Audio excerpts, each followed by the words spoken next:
Welcome to In the Hoops. I am your host, India Sampson, and this is where we talk all things basketball. Let's get into it.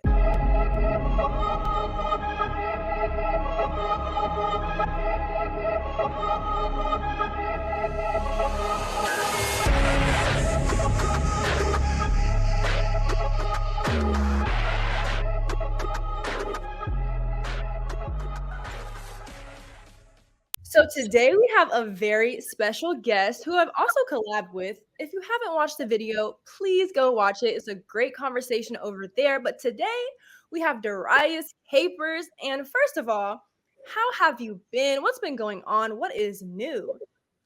Welcome. Thank you for having me. I'm excited to be here to talk hoops with you today, India. I have been doing well. Can't complain, working, trying to do this adult thing. It's tough out here. Also trying to grind a little bit at the Dynastyers podcast. Check us out if you haven't. If y'all didn't know, he has a wonderful podcast. It is great. I've tuned in multiple times. Basketball, football, all of it. And also the TikTok.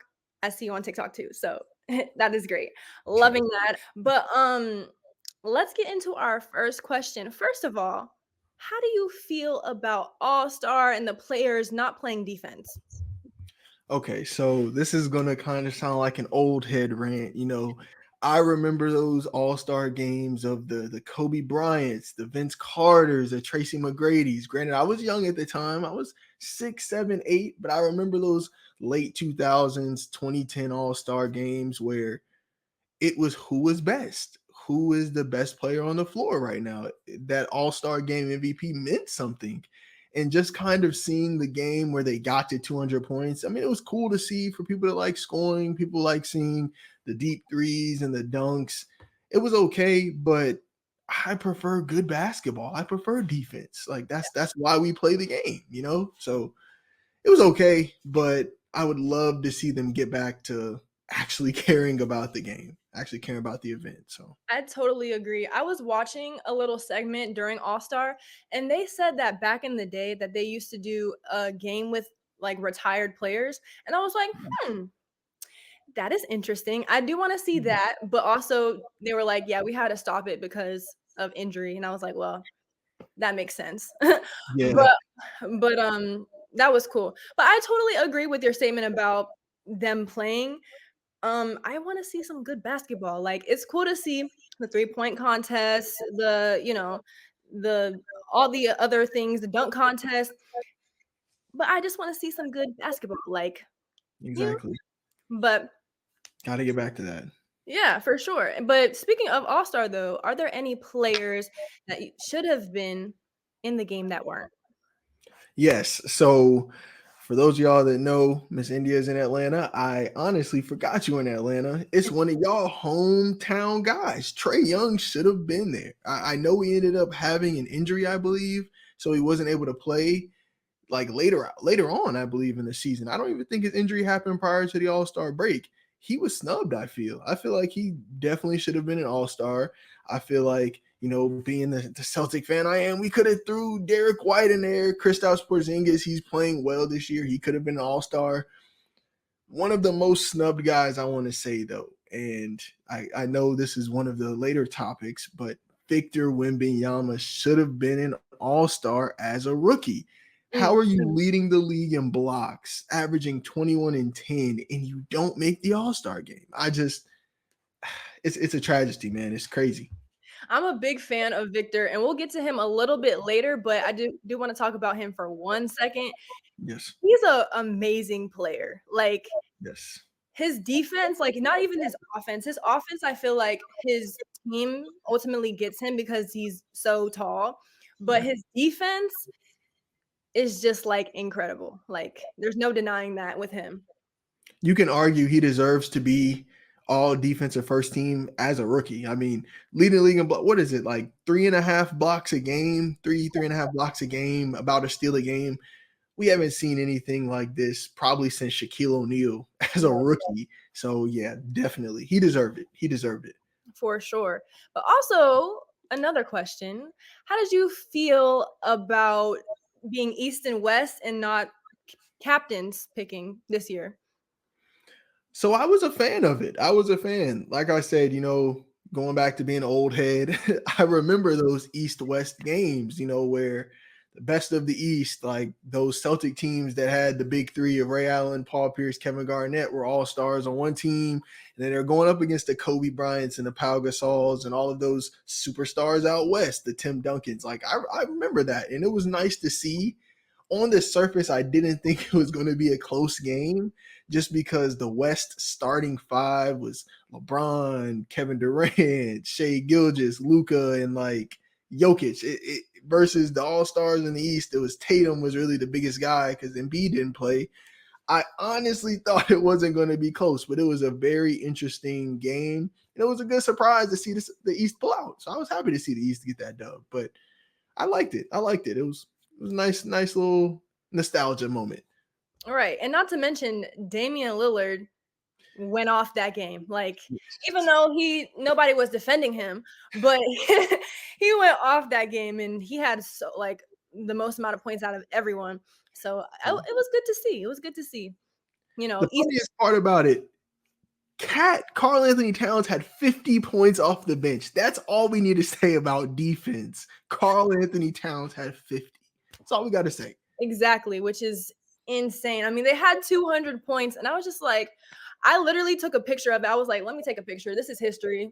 But let's go back to Victor Wembanyama. So, in your opinion, who do you think will be the face of the league for our generation? Right. So, of course, I have to mention Victor Wembanyama as one of those guys. Like we mentioned, 21 and 10, 3 blocks a game as a rookie is outlandish, insane. Probably one of the best rookie seasons we've seen since, like I mentioned, Shaquille O'Neal, maybe a LeBron, maybe a Carmelo Anthony. Like I think back to other centers we've seen recently. I thought about Anthony Davis, but Anthony Davis wasn't this dominant as a rookie. It was his second or third year when he became who he is now. I definitely want to say Victor, but thinking about maybe an American-born player as well, because we have to consider that as well. I like Anthony Edwards. I'm a big fan of Ant-Man. I love what he's doing with the Timberwolves. I haven't seen the Timberwolves be this good in a while. So, and they've had Cap for a few years. So I would say Anthony Edwards. I know you're a fan of SGA. Indy, I'm going to shout out SGA. He has a chance with the Thunder. They're also a young team, a good team. I would say a few of those guys. Hopefully, my guy Tatum's 25, 26. Hopefully he has a couple more good years of being the face, but it's a few good names. But I definitely think Victor is up there with all of them. Definitely. Yeah. A little side question really quick, because I did see your, I think it was a short about Anthony Edwards, and they're comparing him to like a young Michael Jordan. What are your thoughts on that? So I don't want to go that far. I don't want to, I feel like they use the Jordan comparison so loosely sometimes. Yeah. I feel like he can just be a really good basketball player. I remember when he came out of University of Georgia, I think he went to Georgia. They were comparing him. Yeah, go Dogs. Hey, go Dogs. They were comparing him to D Wade. I think D Wade's a better comp for him than a guy like Michael Jordan. I don't like using that comparison, because it's only been one Jordan, even though I don't think he's the GOAT, Go James. We're going to talk about that a little later, Mr. 40,000 points. But I definitely think he can be a guy of that caliber, but comparing him to Jordan is just, that's far, man. That's far-fetched. I don't know. I totally agree. Like, he may have certain play styles as him, but comparing him to Jordan in like year 4 is kind of insane. Scary. I mean, granted, Jordan year 4, we didn't know he was going to be the GOAT because he didn't win his first championship to 27, 28. He was in his career a good amount, but still, like you said, that's just crazy. I can't do that. Yeah, it's insane. But also too, I wanted to mention that when we had our conversation last time, you really changed my opinion on who is the GOAT. So good job. I'm glad. I definitely think LeBron's the GOAT now, but in 40,000 points, crazy. And the crazy thing is he's still going. He said he wants to sign another max contract with the Lakers for another 2 to 3 years. So he could be playing to like 45, 44.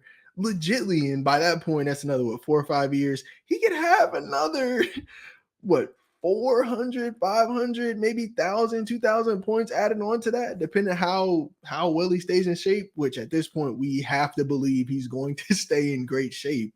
Yeah. His stats could just blow everybody out the water. They could be astronomical. So yeah, I Right. definitely, yeah, he's the guy. For sure. Also want to mention his two sons. I Mhm. know that Bronny will probably be out of his college era in probably 2 years or so. Do you Right. think that he'll play with his dad? That's tough. With him playing on the West Coast at USC, I've seen a few of his games. Being on the East Coast, man, you got to stay up till like 11, 12, and that's tough to see some of those games. But from what I've seen, he has talent. I mean, he's a good sized guard, 6'2", 6'3", about 200 pounds. He's athletic. I mean, he got that from his pops. So I definitely think he has a chance.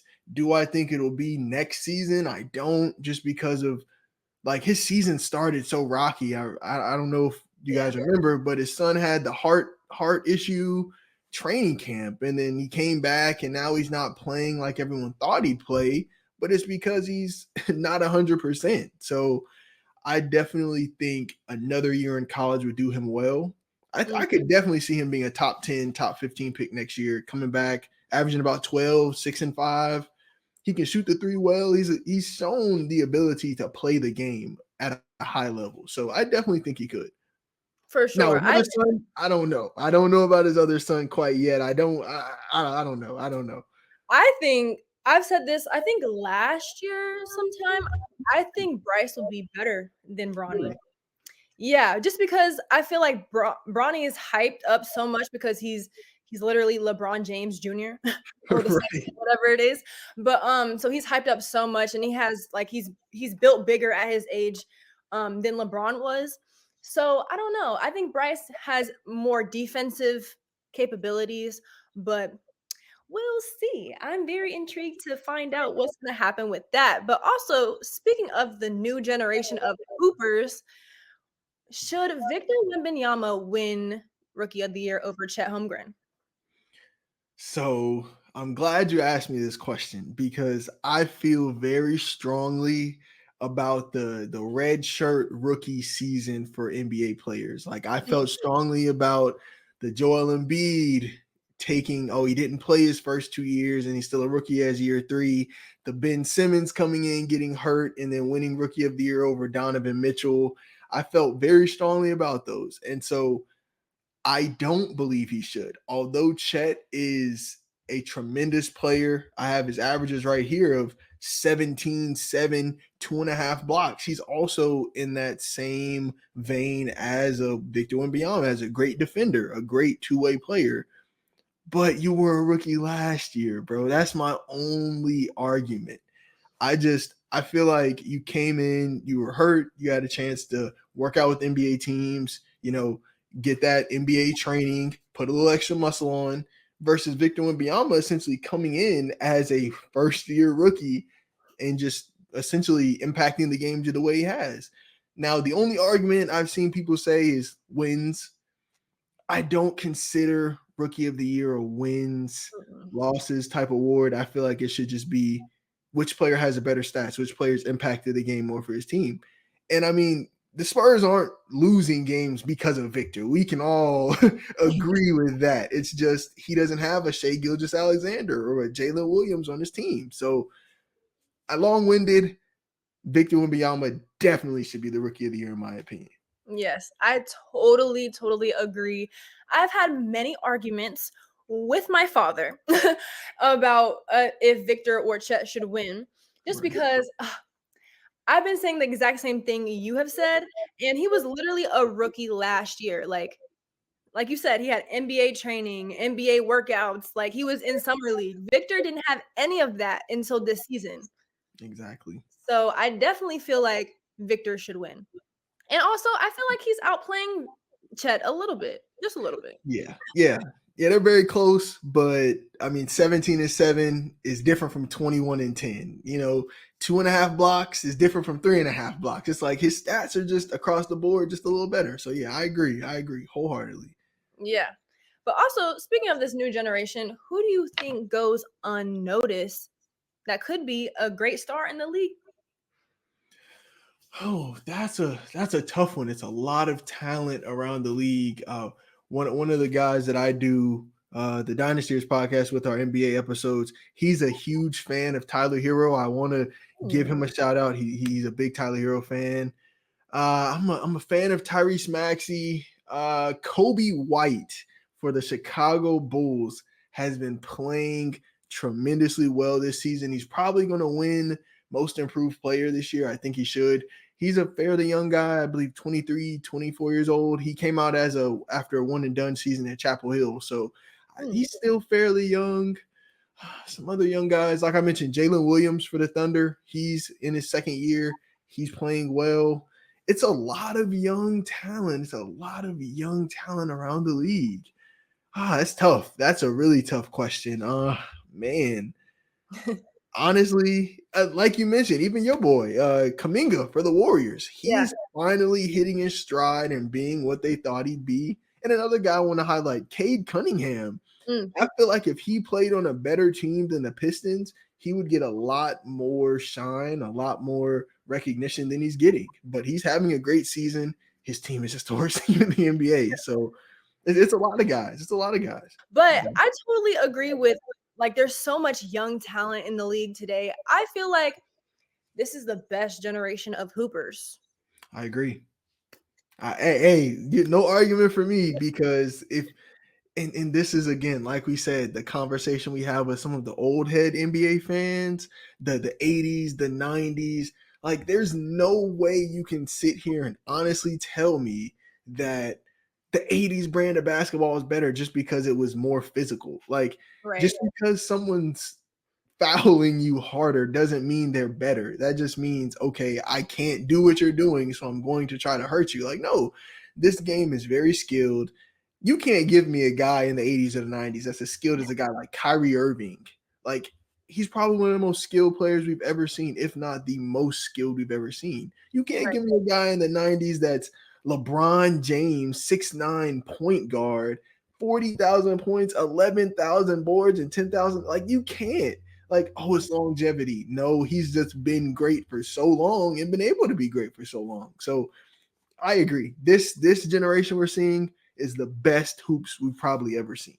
Yeah, it's amazing. There's so much young talent, and that's why I wanted to ask you the question of who do you think will be the face of the league, because there's so many, like, players that could be eventually, but the stars will rise. Oh yeah, So definitely. we'll see about that.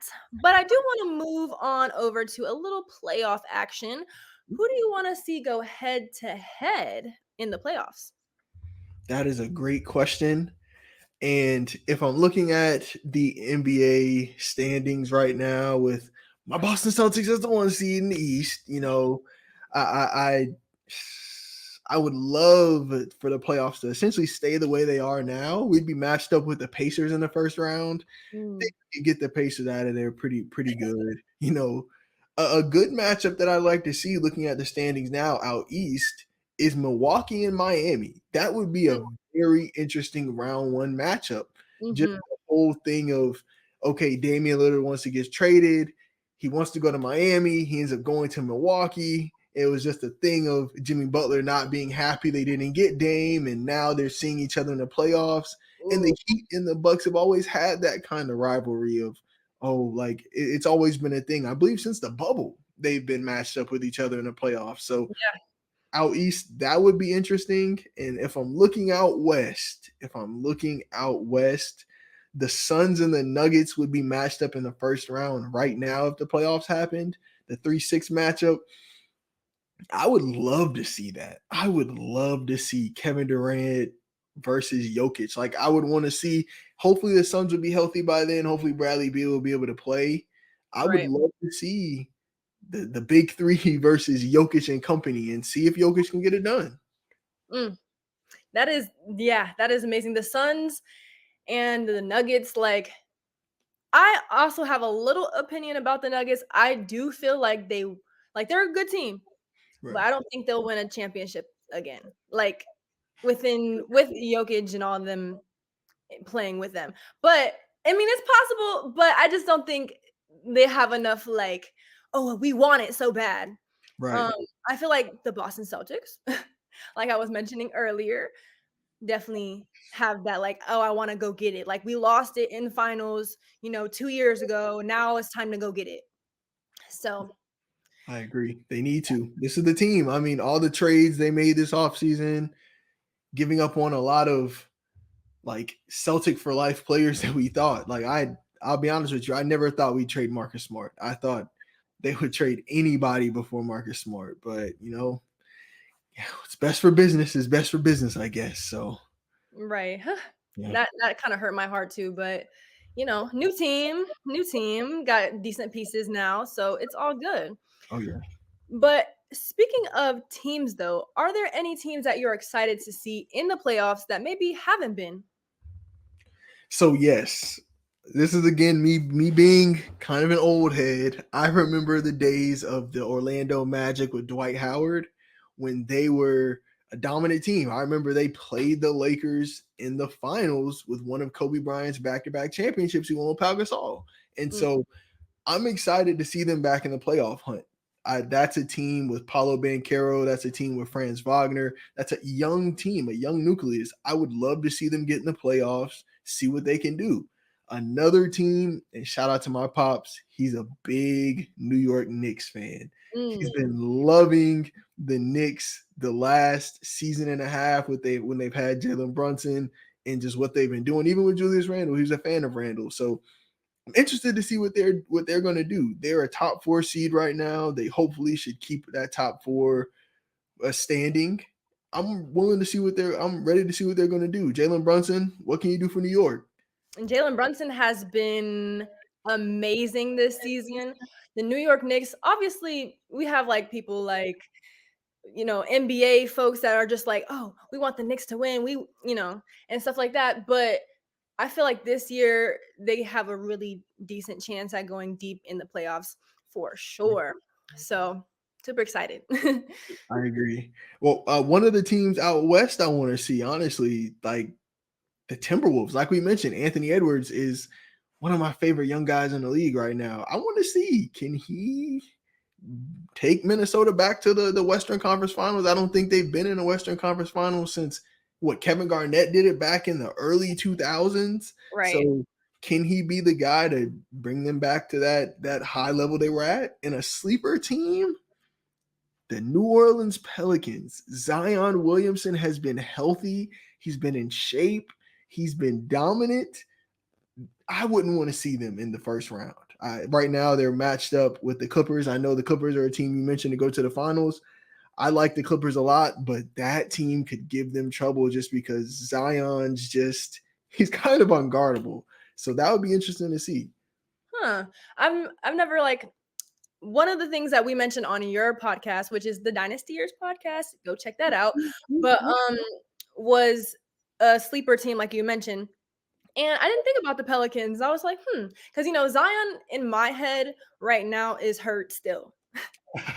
So I don't like see them as a competing team, honestly. But to see them in the standings and to see them playing well is definitely hope for New Orleans. So Right. And I mean, granted, Zion's been hurt for pretty much his whole NBA career, but like one season. So that's expected to believe, like, oh, he's probably injured. I haven't heard nothing about him. So I get it. I completely get it. He's played a pretty solid amount of games this year. I believe 49, 50 games out of like, what is it, 60 so far. So he's missed a few games here or there, but yeah, they might be able to surprise somebody. You never know. yeah, that is incredible. But I'm super excited that we got to do this again. This was amazing. If y'all haven't checked out the first little video that we did, make sure you guys do that. Great conversations always. And yeah, is there anything that you want to shout out? Anything new? I know you have a great, amazing podcast, like I mentioned before. Let's talk about that for a second. Okay, thank you. I appreciate all of those kind words. Please give us a follow at the Dynastyers Podcast on Instagram. Give us a sub on YouTube at the Dynastyers Podcast. Dreamville is coming up here in North Carolina. We may be doing a Dreamville ticket giveaway again. I don't know yet. We gotta let the list drop. They haven't even told us who the lineup's gonna be, so we want to see that first. But definitely tap in with us. Like India said, Darius Capers 1212 on TikTok is for the Dynastyers Podcast. Got to work on that at name a little bit, but yes, please do that. And last but not least, my brother has a foundation, the Capers Cares Foundation. He's doing a lot for people in the Raleigh-Durham, Chapel Hill area. A lot of things for children in schools. A lot of people that are just misplaced during these tough times. He's really doing a lot for them. So also, please follow them on Instagram at the Capers Cares Foundation. That's amazing. That is so wonderful. I'm super excited about Dreamville and the foundation. I followed it, and it's amazing seeing everything that's been done there. But are we gonna see you out there at Dreamville? You come to Dreamville? Come to Dreamville? Okay. I don't know. We'll have to see. We'll have to see. But I definitely want to. J. Cole. Anyway. Jermaine. This was so amazing talking to you.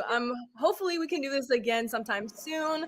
But thank you guys for tuning in. That is it for this video. Make sure you like, comment, and subscribe so you can stay in the loop within the hoops. See you guys in the next one. Bye. Welcome back. It is your boy, Kung Fu Kate. Podcast is going up. The conversation now has shifted, though.